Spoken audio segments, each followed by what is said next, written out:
Hello बच्चों, let's read the question. The question says read the information below and answer the question that follow. Question में हमसे कहा गया है कि इन्फॉर्मेशन को पढ़ना, क्वेश्चंस के आंसर देने हैं. So let's read about it.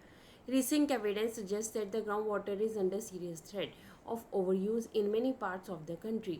कहते कि जो हमने रिसेंट रिसर्च की है उनके एविडेंस के बेसिस के ऊपर कह सकते हैं कि हमारी कंट्री के कुछ ऐसे पार्ट्स हैं जहाँ पर पानी की कमी काफ़ी जो है महसूस की जा सकती है.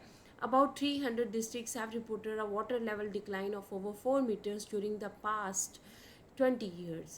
हमारे पास 300 डिस्ट्रिक्ट्स ऐसी हैं जहाँ पर पिछले 20 सालों में 4 मीटर से ज़्यादा ग्राउंड वाटर का जो है डिक्लाइन हुआ है. Nearly 1/3 of the country is over using their ground water reserves.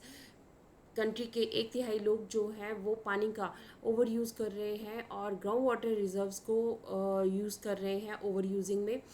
In another 25 years, 60% of the country would be doing the same if the present way of using the resource continues. अगले 25 सालों में 60% लोग भी same यही काम करेंगे अगर पानी का ओवर यूज़ जो है वो कंटिन्यू रहा. Ground water over use is particularly found in the agriculturally prosperous regions of Punjab, western UP. देखिए ग्राउंड वाटर को ओवर यूज़ कौन से जो है स्टेट्स में किया जा रहा है. सबसे पहले तो इसका एग्रीकल्चर के लिए यूज़ किया जा रहा है, इरीगेशन के लिए यूज़ किया जा रहा है.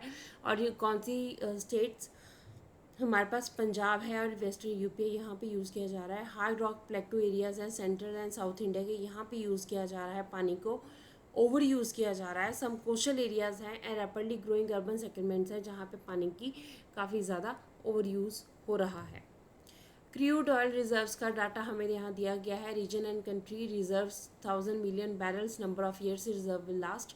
मिडिल ईस्ट जो कंट्रीज़ हैं वहाँ पे 808,000 मिलियन जो हैं बैरल हमारे पास रिजर्व हैं.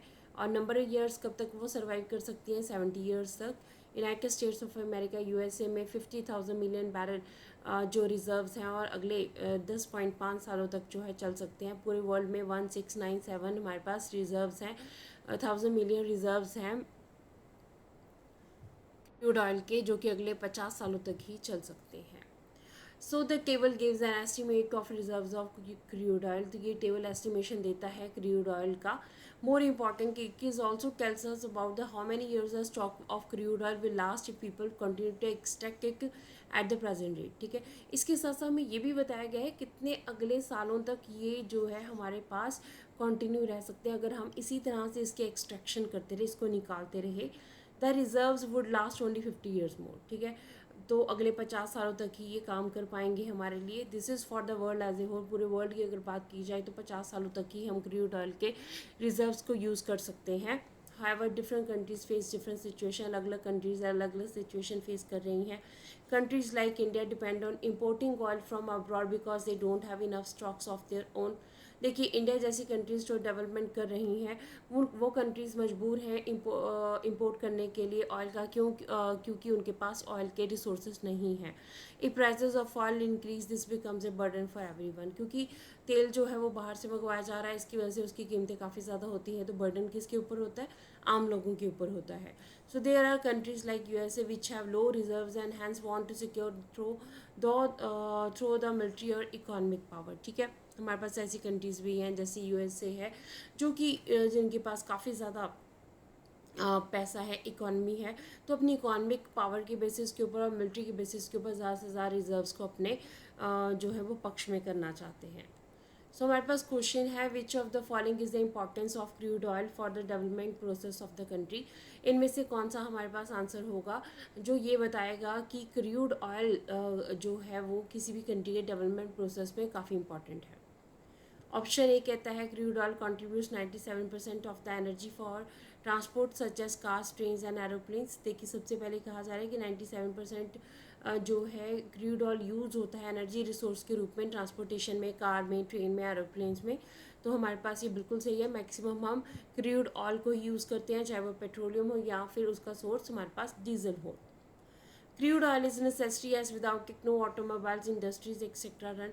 देखिए क्रूड ऑयल जो है नेसेसरी है हमारे पास, क्योंकि ऑटोमोबाइल्स में, इंडस्ट्रीज़ में हमारे पास इसकी काफ़ी इंपॉर्टेंस है. इसके बिना हम काम नहीं कर सकते हैं. हमारे पास दूसरे रिसोर्सेज भी हैं जैसे कि ऑटोमोबाइल्स में हम सीएनजी भी यूज़ कर सकते हैं, बट ये रिसोर्सेज हमारे पास अभी कम है, तो मैक्सिमम हमारे पास क्रूड ऑयल यूज़ हो रहा है. So this option is also correct. It is most important raw material of the industrialise nation. देखिए हमारे पास जो क्रूड ऑयल है वो इंडस्ट्रियलाइजेशन में काफ़ी इंपॉर्टेंट रोल प्ले करता है।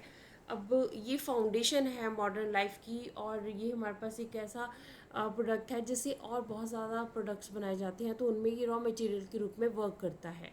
So this is also right.